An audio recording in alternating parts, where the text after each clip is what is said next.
Suportado ng mga motorista ang muling pagpapatupad ng no contact apprehension na policy sa Metro Manila. Bukod kasi sa bawawala na raw ang mga kamote ng mga rider sa kalsada. Abay, iwas kotong din.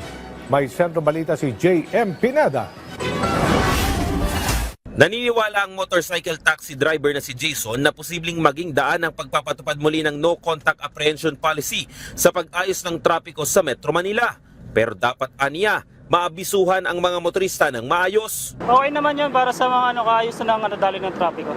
Yung NCAP na yun. Pero pabigat din kasi sa mga ibang motorista na mabibigla yung may huli pala silang gano'n na darating sa bahay. Approve din kay Simon ang pagbabalik ng NCAP. Bukod kasi sa matatanggal ang mga kamote rider sa kalsada, iwas kotong din umano ito. Talagang okay yun kasi iwas sa mga kotong, mga lagay-lagay.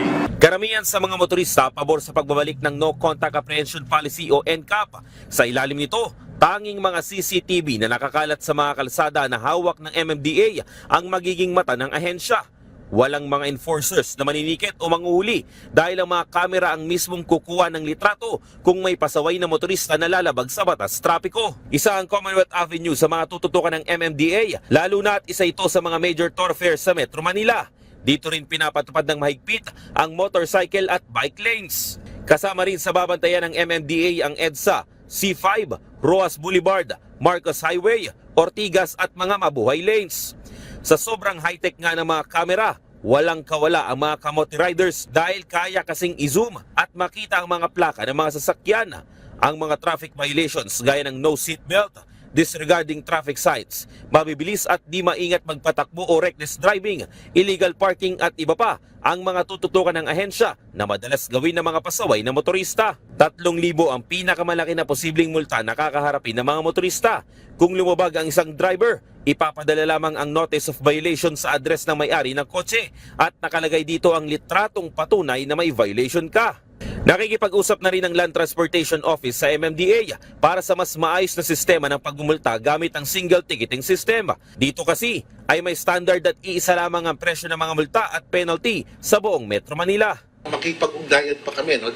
MMDA just called us last night to set a meeting so that we can streamline again the process by which LTO and MMDA can cooperate and make this as fast and easy as possible.